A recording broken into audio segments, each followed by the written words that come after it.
Author Robert Caro has spent more than 30 years researching the life of President Lyndon Baines Johnson. It's a huge project, matching one of America's really larger-than-life figures. The Pulitzer Prize winner has just written The Passage of Power, the fourth in his series of books on LBJ. Robert Caro is with us here in Studio 57. Welcome. Glad to be here. What's extraordinary about this, and there's an amazing review in the New York Times yesterday, is that we see this transfer of power because of the assassination of a president through the eyes of Lyndon Johnson. Yes, you know, it's never been really told before.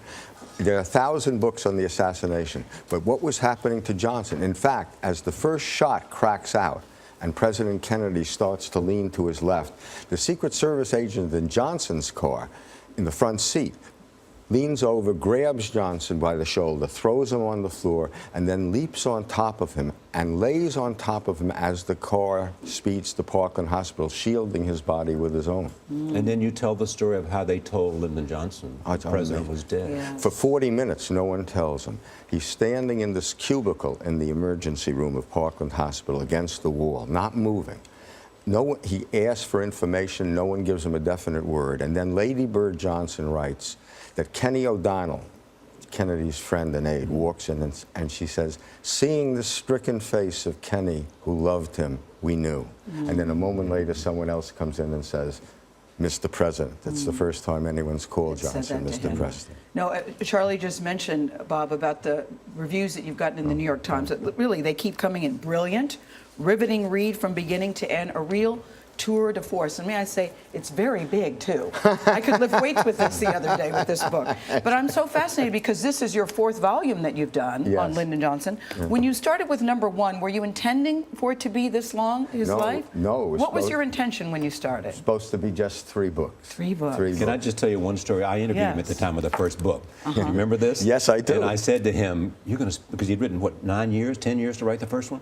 7. 7. Yeah. And I said, "You're going to spend a lifetime writing this." And he said, "No, I'm not. No, I'm not." 30 years? Yeah, cut to 30 years later, it feels like a lifetime. But what I was fascinated about, #1, I didn't know I was so interested in Lyndon Johnson until I started reading your stuff, but that he knew he wanted to be president. He first said it at the age of 13. He said, I'm going to be president. Here's his teenage kid. Fascinating. He's very poor. He's working on a road gang in the middle of nowhere. I went to the site in the isolated hill country. Nothing's around.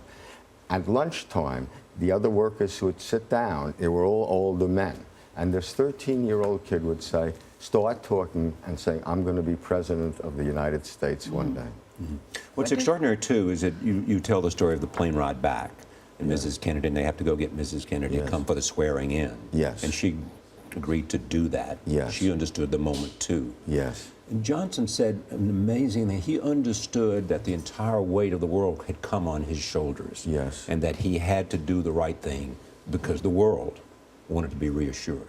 Absolutely. And to see him do it, it's like he changes in a moment from the insecurity of the vice presidential years. He had been treated badly in his eyes. We had been treated very badly and acted hangdog and gloomy. Suddenly he is, men said, when they saw him on the plane, when he gets back to Air Force One in Dallas, they said they saw a different man. Yeah. I mean, he was in charge. And how did it work, since he didn't seem to get along with Robert F. Kennedy very well? That seemed to be a very dicey relationship between the two of them. You don't want to use words like this as a historian, but hatred is the right word to describe Robert Kennedy and Lyndon Johnson. They hated each other, you know, from the first time they met. Someone said the first time they met, it was like 2 strange dogs walking into a room, and there's a low growl and the hair rises on their neck.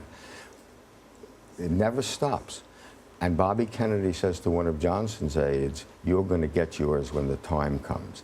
The vice presidency, Robert Kennedy is in charge, and he can humiliate Johnson, and he humiliates him at every opportunity. And then with the crack of a gunshot, the world is reversed, and Johnson has the power over Bobby But he Kennedy. still fears him.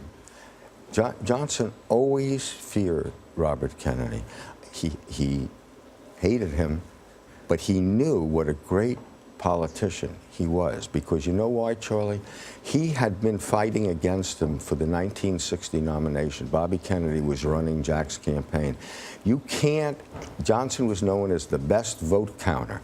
He realizes there's a guy against him who's just as good as he is. No, he was a smart guy, but could I talk about you for just a second? Sure. Because I was just as fascinated, Robert Caro, reading about you, that you wear a suit and tie every day, that you go to work every day, that you write longhand, that you actually wrote this book longhand on yellow paper just like this, that your lovely wife, you've been married many years, is the only person you really trust, is your researcher and assistant. And I'm so curious about you and why you do what you do. Well, the reason I wear a coat and tie, which everybody laughs at me for, Oh, I'm is, not you know, laughing. I like it. I like it. You look nice. well, I'll come back. Okay, yes, anytime. But, you know, my publisher doesn't bother me. My books take years to do, 7 or 8 years. My publisher never asks. So it's really easy to fool yourself that you're working harder than you are. So I use every trick to make myself know it's a job. And one of them is I put on a coat and tie.